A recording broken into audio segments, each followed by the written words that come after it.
Fishermen activists protesting offshore wind project's East Coast man-made environmental disaster. Critics claim the growth of wind turbines is creating an ecological crisis, including a rise in whale deaths. Critics are sounding the alarm on the ecological consequences of the Biden administration's green energy agenda, specifically the increased marine wildlife deaths in conjunction with offshore wind farms. Activists along with local fishermen are particularly concerned about the rise in whale and dolphin beaching. What we're seeing is a failure to properly manage the situation, Rhode Island fisherman Chris Brown said on The Bottom Line Wednesday. The whales have been migrating from their southern stations during the spring up through the mid-Atlantic region. And they didn't even slow down the acoustic carpet bombing. And as a result, the Atlantic was littered with the dead whales and dolphins and sharks. There doesn't seem to be any environmental concern. This is a man-made environmental disaster that's unfolding. I expect that it will halve a whale population in 10 years and probably the same for our fish. So far this year, more than 30 dead whales and 30 dead dolphins have washed up on the East Coast. Brown is among those protesting and calling on leadership to consider the consequences of such an aggressive green energy push. Other activists, including the Committee for a Constructive Tomorrow, CFACT, have staged protests at offshore wind farms such as the South Fork Wind Farm off the coast of Rhode Island.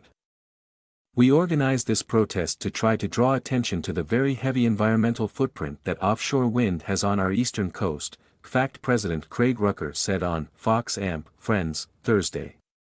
The Biden administration wants to put up 30,000 megawatts of offshore wind between now and 2030. I guess they believe the world's going to end in 6.5 years like AOC from climate change, he added. This means putting up 1,500 wind turbines stretching from the Carolinas right up to New England, and they're putting these offshore wind turbines about 15 to 30 miles off the coast, right in the prime habitat, in the lanes that a number of species of whales use to go north and south up and down along our coast. Rhode Island fisherman Chris Brown blasts the Biden administration's green energy push and protests offshore wind projects over a spike in marine wildlife deaths. Fox Business/AP Photo/Fox News, the turbines are creating disruptions to the ocean ecosystem both with the sounds that are emitted by the machines during the operation phase and even during construction. A lot of noise is being created, and we've seen unprecedented numbers of whales beach themselves along the shores. In fact, some estimate there's been about a 400% increase in whale beaching and whale strikes since they began the offshore wind construction, Rucker explained. Rucker pointed out a whale species that is of a particular concern is the right whale. One of the most endangered whale species in the world. The Bureau of Ocean Energy Management, BOEM, a regulatory body from the Department of Interior that leases offshore areas for energy development, posted a grant notice in May targeted at addressing key information gaps in acoustic ecology of the North Atlantic right whales, one of the most endangered whale species in the world. The problem is the government has already approved offshore wind projects, and some experts are saying the attention to the whales is too little too late. Fishermen in the region are calling the government hypocritical after the same federal agencies almost regulated them completely out of business in an effort to protect the endangered species without any data showing fishermen bring any harm to the right whale. I sit on an advisory board to the Rhode Island CRMC and I negotiate with the developers, and it's deny. They don't want to be held accountable, Brown said. But why should they be? The president is running interference for them. There doesn't seem to be any environmental concern. This is a man-made environmental disaster that's unfolding. I expect that it will halve a whale population in 10 years and probably the same for our fish. Fisherman Chris Brown, you elect a president in the wildest dreams that he will uphold the laws of the land, and this one has organized the dismissal of the Magnuson-Stevens Act, the Endangered Species Act, and the Marine Mammal Protection Act. Brown claimed. These laws are what give us a healthy relationship with the ocean.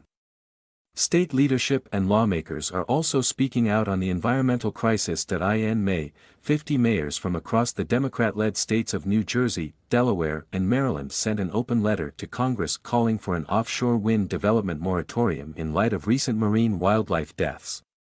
The mayors expressed concern that the increasing number of whale and dolphin deaths is negatively impacting the ocean ecosystem their communities rely upon. According to the mayors, since December, at least 39 whales and 37 dolphins have been found stranded on East Coast beaches near where energy developers have been conducting offshore wind surveys.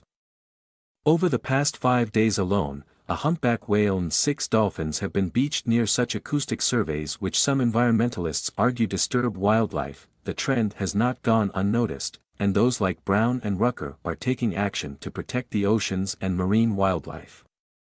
Everyone that loves the ocean loves the idea of defending the ocean. What a shame it is you have to defend it from a political fiat, Brown said. The fishermen in the New England area believe that the responsible utility of our nation's resources is a peacetime act of patriotism that is second to none. And to have that run roughshod over by the president is so disheartening. America is capable of so much more and so much better than what we're dealing with right now. Fox News' Thomas Cantanaxi and Brianna Herlihy contributed to this report.